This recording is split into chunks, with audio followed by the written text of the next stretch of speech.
The salvage station floated in the darkness of space like an old metal castle.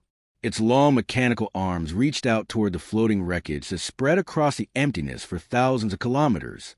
Broken ships, abandoned satellites, and pieces of destroyed space stations drifted slowly in the void, each one a memory of battles and civilizations that no longer existed. June wiped the sweat from his forehead as he guided his small recovery pod through another cluster of twisted metal. He had been searching this sector for 3 weeks now, and he had found almost nothing worth selling.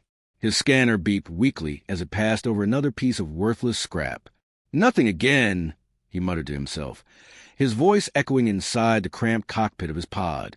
Through his communication device, he heard the clicking sounds of his partner, Clicker. The Vree was an insect-like alien with 4 arms and multiple eyes that could see in directions humans could not even imagine. Clicker had been working with June for 2 years, and the alien had learned to be patient with human stubbornness, though it was not easy. "This sector is empty, June." Clicker's translated voice crackled through the speaker. "We are wasting fuel and time. We should move to a new location." "Just one more pass," June replied, adjusting his course slightly. "My gut tells me there's something out here." "Your gut is not a reliable scanning device," Clicker responded with what June had learned to recognize as alien humor.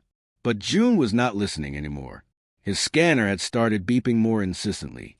The signal was weak but steady, coming from deep within a tangle of old hull fragments that looked like they'd been part of a massive ship once, maybe centuries ago. June carefully maneuvered his pod closer. The debris was packed tightly together, and one wrong move could damage his small craft. He activated his external lights, and they cut through the darkness, illuminating the twisted metal. That was when he saw it. Wedged between 2 collapsed support beams was something that definitely did not belong there. It was a crystalline object, roughly the size of a large storage container, and its surface was covered in patterns that made June's eyes hurt when he tried to focus on them. The geometric shapes seemed to shift and change when he was not looking directly at them, creating angles that should not be possible. "Clicker, are you seeing this on the video feed?" June asked, his heart beating faster with excitement. There was a pause as Clicker examined the images being transmitted from June's pod. "I see it. It appears to be very old technology. Pre-galactic era, perhaps, but it looks heavily damaged. It probably has no value in the market." "No value." June could not believe what he was hearing. "Look at those patterns. I have never seen anything like this. The material alone must be worth something." "Dead technology is dead technology," Clicker replied. "Even if it was valuable once, it is worthless now. We should continue searching for functional equipment." But June was already extending his pod's mechanical arms toward the artifact. He had built his reputation on one simple truth. He could fix anything. Other salvagers passed by broken technology, but June saw potential. The more damaged something was, the more interested he became. And this crystalline object was the most damaged, most mysterious thing he had ever encountered. His mechanical arms gripped the artifact carefully, and he began the slow process of extracting it from the debris. As his equipment made contact with the surface, June felt something strange. It was probably his imagination, but he could have sworn he felt warmth coming from the object. That was impossible, of course. The thing had been floating in the frozen void of space for who knew how long. There was no way it could still hold heat. It took nearly an hour to free the artifact and secure it in his pod's cargo bay.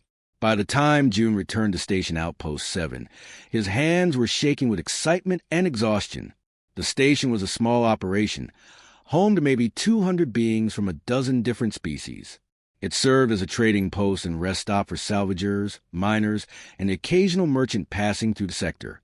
June had been calling it home for the past 5 years. As he carried the crystalline artifact through the station's corridors toward his workshop, he passed Luminous 7, the station manager. Luminous 7 was not a solid being like June or Clicker. Instead, the manager was a gaseous life form that lived inside a special translation sphere that allowed it to communicate with other species. The gas inside the sphere swirled with colors that indicated mood and thought. The colors shifted to a dull yellow when Luminous 7 noticed what June was carrying. "Another broken curiosity for your collection?" The translated voice asked with what might have been amusement or concern. with gaseous beings. It was hard to tell. Maybe something more than that. June replied, adjusting his grip on the heavy artifact. This one is special. I can feel it. You said that about the turret power core last month. It exploded and damaged 3 workshops. That was different. I know what I'm doing this time. Luminous 7's color shifted to orange, which usually meant skepticism, but the station manager did not argue further. June had paid for the repairs to those workshops, after all, and his rent was always on time. June finally reached his workshop and placed the artifact on his main workbench. The room was cluttered with tools, spare parts, and half-finished repair projects. Some people called it chaos, but June knew where everything was located. This was his domain, his kingdom of broken things waiting to be fixed. He stood back and stared at the crystalline object under the bright lights of his workshop. Now that he could see it properly, it was even more beautiful and strange than he had first thought. The geometric pattern seemed to go deep into the material itself, creating layers of complexity that suggested incredible sophistication. What are you? June whispered to the silent artifact. And who made you? He reached out slowly and touched the surface with his bare hand. The material was cool and smooth, almost like glass, but harder. And again he felt that strange sensation of warmth, as if something inside the artifact was still alive, still waiting after all these years in the cold darkness of space. June smiled. He had found plenty of interesting salvage over the years, but nothing had ever called to him quite like this. He did not know it yet, but his life was about to change in ways he could never have imagined. The artifact on his workbench held secrets that were millions of years old, and those secrets were about to wake up. June had spent 8 days working on the artifact before it finally woke up. 8 days of running scans, taking measurements, and carefully cleaning away millions of years of accumulated damage. He barely ate or slept during that time. Something about the crystalline object had taken hold of his mind, refusing to let go until he understood its secrets. On the 8th day, while cleaning corrosion from what looked like a power connection point, his tool slipped. The sharp edge cut across his palm, and he cursed as blood welled up from a wound. 3 drops of his blood fell onto the crystalline surface before he could pull his hand away. For 1 heartbeat, nothing happened. Then the artifact exploded with light. June stumbled backward as energy flooded through the crystal. Patterns blazed to life in colors he had never seen before, colors that seemed to exist outside normal human vision. The temperature in his workshop jumped 10 degrees in seconds, and alarms began screaming throughout the entire station. Holographic displays burst into existence all around the artifact, showing star maps and mathematical equations that made no sense. Symbols in unknown languages cycled rapidly across the projections, as if the artifact was searching for something. Then the symbols stopped moving. Words appeared in English. Genetic match confirmed. Architect template compatibility, 94.7%. Initiating recognition protocol. Before June could process what he was reading, a voice emerged from the artifact. It spoke in what sounded like 1,000 different languages, all at the same time. A cacophony of sound that should have been painful, but somehow was not. Then all the voices merged into one, speaking English with perfect clarity. Welcome home, my king. June stared at the glowing crystal, his bleeding hand forgotten. What did you just call me? The workshop doors slammed open. Clicker rushed in along with 3 security drones, their weapons charged and ready. But the artifact made no aggressive moves. It simply pulsed with gentle light, waiting. That had been 6 hours ago. Now June sat in the station's main conference room, surrounded by people who looked very unhappy with him. The artifact, which called itself the Custodian, sat on the table between them, contained inside a special energy field that Luminous 7 had constructed. 3 representatives from the Galactic Council had arrived within hours of the artifact's activation. Their ships must have been close by, June realized. They had been watching for something like this to happen. The lead representative was Ambassador Threll, a tall being covered in dark green reptilian scales that shifted colors based on her emotions. Right now, those scales were showing nervous patterns of yellow and orange. She had not taken her eyes off the artifact since entering the room. You do not understand what you have activated, Threll said, her voice tight with barely controlled fear. Architect technology is forbidden across all civilized space. There are laws, very old laws, that prohibit anyone from interfering with their ruins. Nobody told me that, June replied, trying to keep his voice calm. There is nothing about architects in any database I can access. How am I supposed to follow laws about something that officially does not exist? We bury that history for good reasons, said the second representative, a floating crystalline being named Harmonix. Its voice came through a translation device that made it sound like wind chimes. Every species has found architect ruins and activated their technology has either disappeared completely or descended into madness and war. Entire civilizations gone. Billions of lives lost. The third representative, a massive being made of what looked like living stone, rumbled in agreement. The architects were dangerous. Their technology is even more dangerous. It must be destroyed. I am called the custodian. The artifact's voice interrupted. All eyes turned toward it. I have waited 3 million cycles for one who carries the blood of the architects. I will not be destroyed now that my purpose can finally be fulfilled. Threll's scales rippled with shock. 3 million years? That is longer than any current civilization has existed. Your species did not exist when my creators walked among the stars, the custodian replied, its tone gentle but firm. The Vree were still small insects on their home world. The Luminar were clouds of gas with no consciousness. The stone people were minerals in the ground. Only humanity carries the genetic legacy of those who built me. June felt everyone's attention shift to him. What does that mean? Genetic legacy? The custodian projected a new hologram into the air above the table. It showed a strand of DNA, with certain sections highlighted in gold. The architects knew they were going to fall. Before the end came, they seeded primitive worlds across the galaxy with their genetic code. Earth was one of those worlds. The early humans who evolved there carried architect DNA in their cells, though they did not know it. That is insane, June whispered. It is the truth. You, June, carry 94.7% of the original architect genetic template. This is the highest compatibility I have detected in 3 million cycles. According to the ancient protocols, this makes you the rightful heir to the architect empire. The room fell silent. Even the sound of the station's air circulation system seemed too loud. Clichter's mandibles clicked nervously.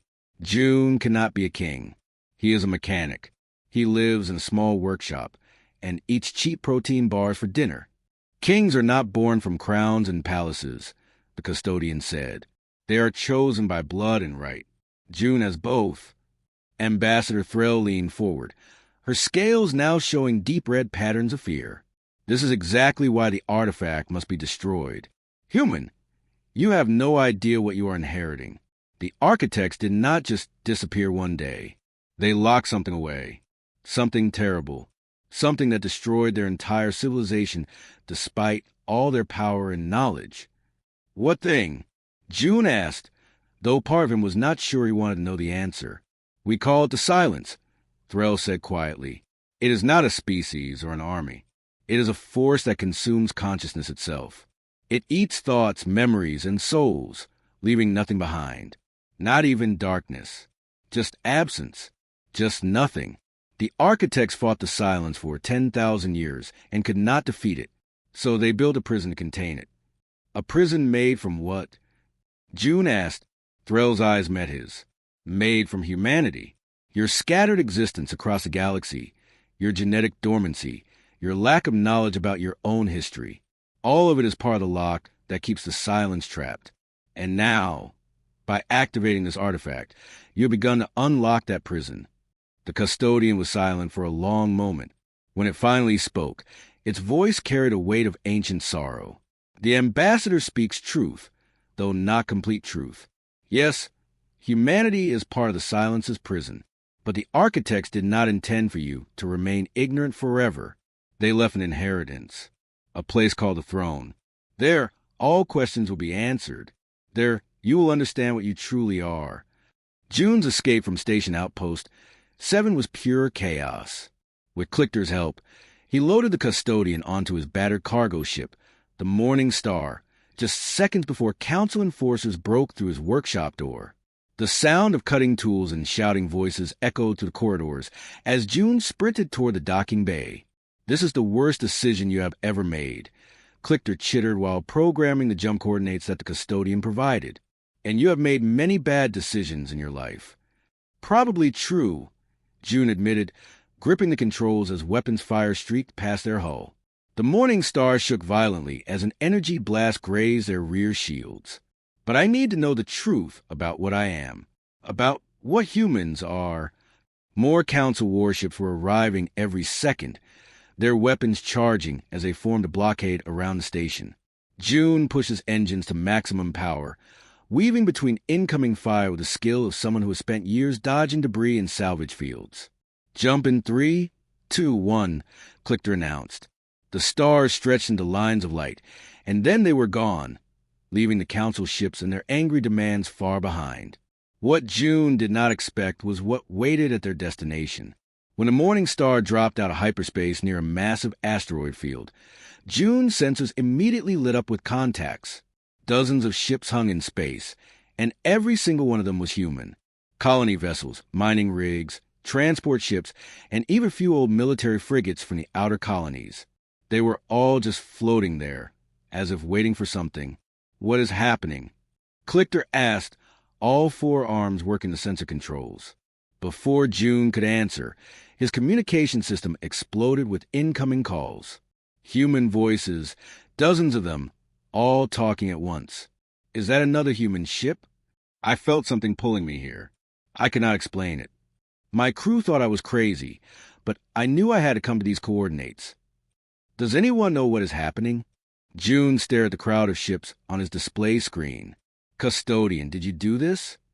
"When I activated, I sent a signal through the genetic network," the artifact explained calmly. "Every human with sufficient architect DNA felt the call. Most do not understand why they felt compelled to travel here, but their blood remembers what their minds have forgotten." "How many humans are out there?" June asked. "In this sector? 43 ships have arrived so far. Across known space, approximately 40,000 humans are currently traveling toward locations connected to the Architect Network. The awakening has begun." A woman's face appeared on June's main screen. She had sharp features, dark eyes, and the confident bearing of someone used to command. A captain's insignia was visible on her collar. "I am Myri, captain of the Horizon's Edge," she said. "I do not know who you are, but something tells me you are the reason we are all here. Am I right?" June rubbed his face tiredly. "It is complicated. There is an ancient artifact on my ship that says humans are descendants of some precursor race called architects." Another voice joined the communication channel, this one belonging to an older man with gray hair and curious eyes. "I am Doyen, a xenoarchaeologist. The architects are a myth. The Galactic Council has always claimed they never existed." "They existed," the custodian interrupted, its voice broadcasting across all human ships simultaneously.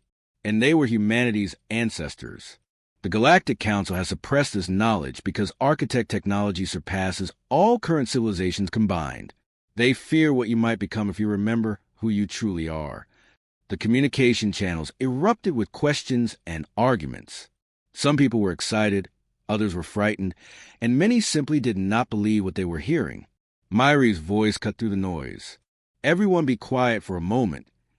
When the channels fell silent, she continued, "If what this artifact says is true, why has the Council hidden our history?" "Because activation of architect sites has historically led to catastrophe," June explained, remembering Ambassador Threll's warnings. "There's something called the Silence, an enemy that the architects fought and could not defeat. They built a prison to contain it, and apparently our scattered genetics across the galaxy are part of that prison's lock." The silence that followed was heavy and uncomfortable. Finally, Doyen spoke carefully. "So by waking up this artifact, you potentially started to unlock a prison containing something that destroyed the most advanced civilization in galactic history?" "That is the basic situation, yes," June confirmed. "And you are heading toward more architect technology anyway?" "To a place called the Throne. I need to understand what we are inheriting before I make any decisions about what to do next." Myri smiled, though it was a grim expression. "Then I am coming with you." If humanity is about to wake up, someone should be there to see what happens. Besides, that pull I felt to come here, it gets stronger the closer I get to your ship. One by one, other human captains pledged to join the journey. Within hours, June found himself leading an impromptu fleet of 63 vessels, all following the morning star toward coordinates in uncharted space. The custodian seemed pleased with this development. The children of the architects gathered together. This is as it should be. You are stronger together than apart. But Clickter's sensors were picking up other ships in the distance, shadowing their fleet through hyperspace. Some were council vessels, their energy signatures familiar and expected, but others were completely unknown, using technology that did not match any species in the galactic database. We are not alone out here, Clickter warned, his mandibles clicking with nervous energy. I know, June said, watching the starfield stretch past as they jumped again. Whatever happens when we reach the throne, everyone is going to be watching.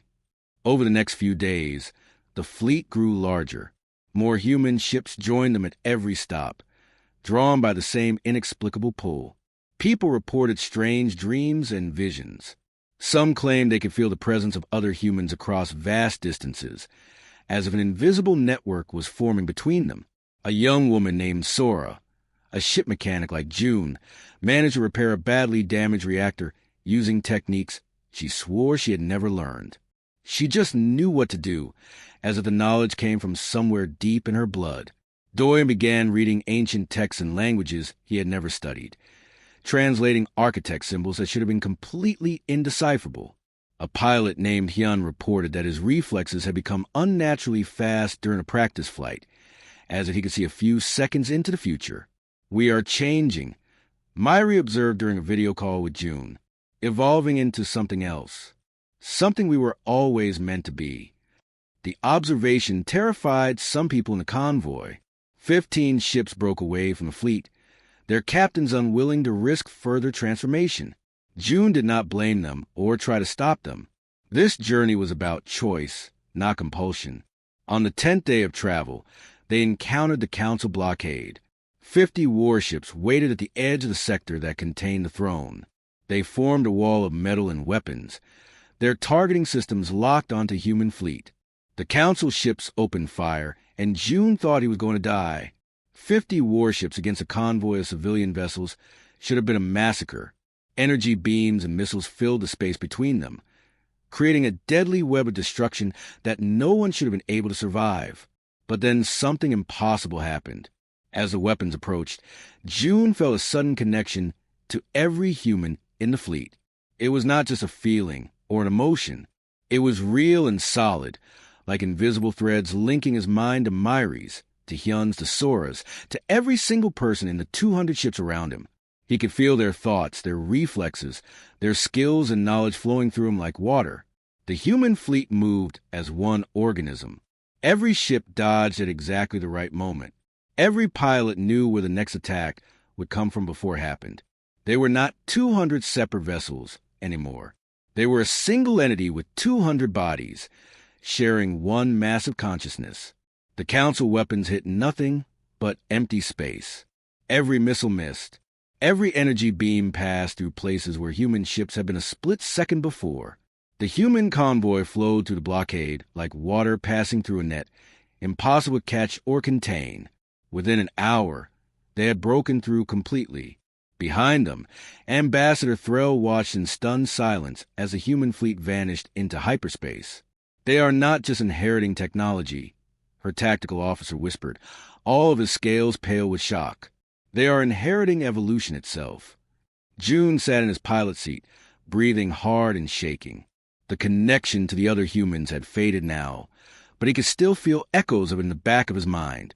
He had piloted his ship, but he had also been Myri making tactical decisions, Hyun executing perfect maneuvers, and Sora calculating engine outputs. For a brief moment, he had been all of them at once. What was that?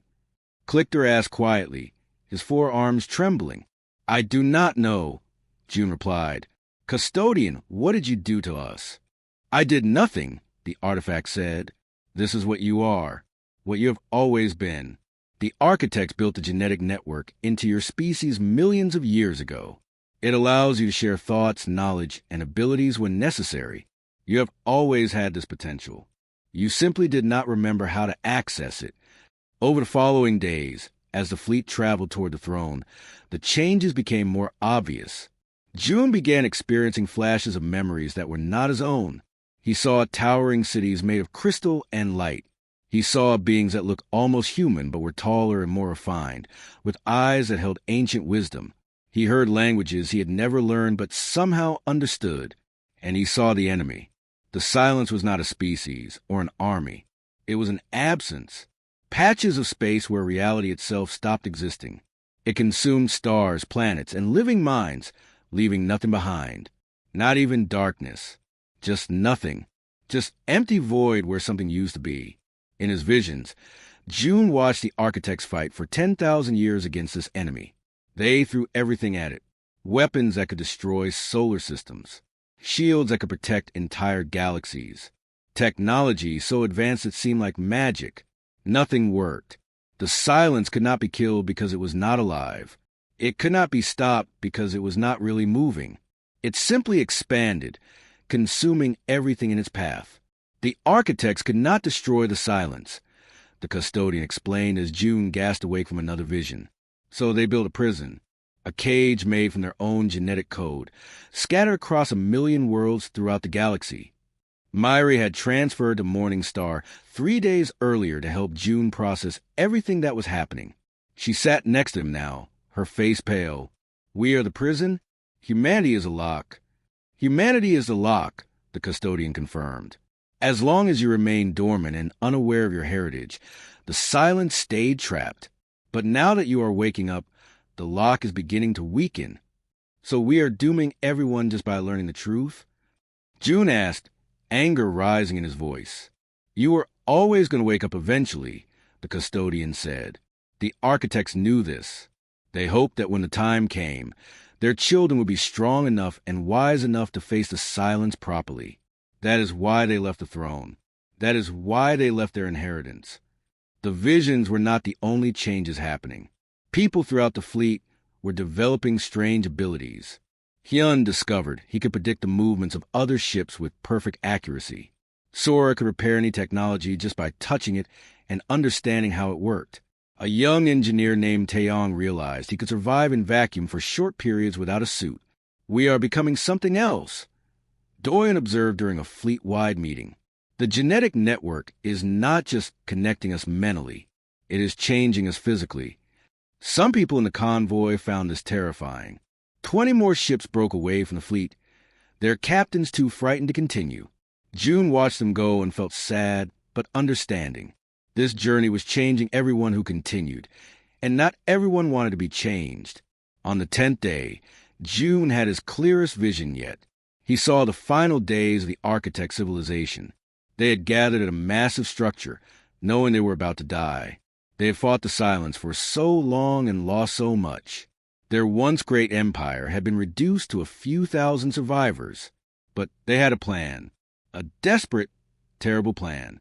They would sacrifice themselves completely. They would encode their consciousness, their knowledge, and their power into genetic material and scatter across primitive worlds.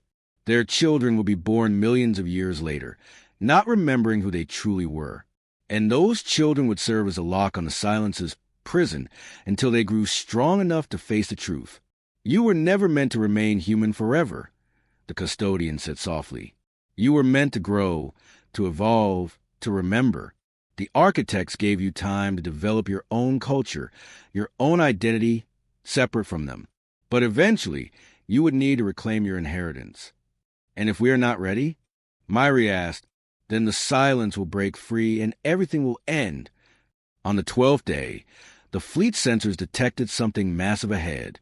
It was a structure orbiting a dying red star. It was larger than any planet June had ever seen, larger than Jupiter, larger than anything that should be possible to build. The throne had been found. As they approached, massive docking bays began opening across the structure's surface, like eyes opening after a long sleep. The throne was waking up, recognizing the presence of architect descendants for the first time in 3 million years.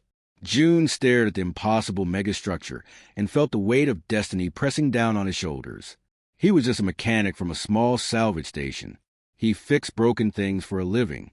How had he ended up here, leading hundreds of humans toward a decision that would determine the fate of the entire galaxy? "The throne awaits its king," the custodian said. "I am not a king," June replied quietly. "Perhaps not, but you are the one who must choose what happens next. That is what makes you the king. Not a crown or a title, but the burden of choice." The throne was magnificent and terrifying at the same time. Its surface was covered in the same impossible geometric patterns as a custodian, but on a scale so massive it hurt the mind to comprehend. Energy crackled across its hull in living patterns that looked more like breathing than electricity. As the morning star approached, massive docking bays opened like welcoming arms, as if the ancient structure had been waiting millions of years for this exact moment. June guided his ship into bay with trembling hands. Myri sat beside him, her face set with determination. Behind them, Hyun, Sora, and Doyen prepared for whatever they would find inside. Clichter had chosen to stay on the ship, unwilling to enter a place that filled him with such deep unease. "Good luck, June," the Vree said quietly. "I hope you make the right choice." "So do I," June replied, though he had no idea what the right choice might be. The docking bay adjusted itself automatically to accommodate human proportions. When June and his companion stepped out of the ship, the corridors ahead lit up with bioluminescent patterns in the walls, creating a path deeper into the structure. They walked for what felt like hours through empty halls vast enough to hold entire cities. The silence was overwhelming, broken only by the sound of their footsteps echoing endlessly. "How many architects lived here?" Sora asked, her voice small in the enormous space. "At its peak, 12 million. The custodian replied from a portable unit June carried. This was their final fortress, the place where they made their last stand against the silence. Eventually, they reached the central chamber. It was a spherical room so large that June could barely see the far wall. At its center floated a single throne made of the same crystal material as the custodian. Surrounding it were millions of holographic displays, showing star systems, energy readings, and what looked like vast fleets of dormant machines waiting in the darkness. "This is the architect inheritance," the custodian said. "Weapons that could reshape galaxies. Defenses that could shield entire star clusters. Knowledge that would make humanity the dominant force in the universe. All of it waits for you." June approached the throne slowly, feeling the weight of 3 million years pressing down on him. "And if I claim it, if I sit on this throne and accept the inheritance, you would become what the architects once were. Humanity would awaken fully, accessing powers beyond imagination. You would be able to share consciousness with every human across the galaxy simultaneously. You would understand technology that other species could not even dream of. You would be gods. But June could hear the unspoken word hanging in the air. But the genetic lock on the Silence's prison would fail completely. It would be free. Myri stepped forward. "Could we fight it? With all this power?" "The architects tried for 10,000 years with everything you see here and more. They failed. They were stronger than humanity will ever be, and they still could not stop it." Doyen moved closer to examine the holographic displays. "Then there is no choice. We cannot activate this. We have to walk away." "There is always a choice," the custodian said softly. "That is humanity's true inheritance. Not power, but the freedom to decide your own fate." June reached out and touched the throne. The moment his hand made contact, his mind exploded with information. He saw every system in the throne, every weapon, every defense mechanism. He felt the genetic network expanding, connecting him to every human in the galaxy. Millions of minds touched his for just an instant, and he understood what the architects had been. They had been rulers, benevolent and wise perhaps, but still rulers who stood above all other species. They had been gods who shaped the galaxy according to their will. He also felt the silence straining against its prison, drawn by the activated throne like a predator sensing wounded prey. Cracks were already forming in the ancient locks. The silence was beginning to break through. "I have to choose now," June said, his voice echoing in the vast chamber. "Yes," the custodian confirmed. June sat down on the throne, feeling its systems connect to his body and mind. Power flooded through him. More power than any human had ever touched. He could activate everything. He could give humanity godhood. He could fulfill the destiny the architects had planned 3 million years ago. But he would also unleash the silence, and humanity would face an enemy they could never defeat. Or he could reject it all. Walk away. Leave humanity as they were, one species among many. Safe but ordinary. There's a third option, June said suddenly, his hands moving across the holographic controls. The enhanced understanding flowing through him from the throne allowed him to see possibilities the architects had never considered. Explain, the custodian urged. The architects tried to fight the silence with power. They built weapons and armies and fleets. But what if we do not fight at all? What are you doing? Dorian asked, watching as June began reprogramming systems that had been locked for millions of years. Fixing something broken. June replied with a slight smile. I am a mechanic, remember? The architects made humanity the lock on the silence's prison, but they built it to be temporary. They thought their children would be strong enough to fight when we woke up. They were wrong about that. His hands moved faster, restructuring the throne's fundamental systems. He redirected power from weapons to prison reinforcement. He transformed attack drones into permanent warden systems. He took every piece of the architect war machine and repurposed it for a new function. I am making the lock permanent, June explained. Humanity stays as we are, not gods, just people. But the silence stays trapped forever, not because we are strong enough to fight it, but because we are smart enough not to try. The custodian was silent for a long moment. You would sacrifice godhood, reject the inheritance your ancestors died to give you. I am not rejecting it. I am choosing what we inherit. June stood up from the throne, feeling the connection break. The architect's greatest weakness was thinking power was the answer to everything. But humanity's real strength is different. We fix things. We adapt. We find solutions that others miss. We survive not because we're the strongest, but because we are stubborn and creative. The throne hummed as the changes took effect. Deep within the structure, prison reinforcements activated that were stronger than anything the architects had built. The silence's attempts to break through failed, and it retreated deeper into containment, trapped more securely than it had been in millions of years. Across the galaxy, every human felt the moment of decision. The genetic network pulsed once with vast possibility, then settled into quiet peace. They would remain human, flawed and limited, but free to choose their own path. The custodian's light dimmed to a soft, gentle glow. You are wiser than your ancestors, June. They built an empire that ruled the galaxy. You chose mercy and restraint instead. Is that disappointment I hear? Myri asked. The end.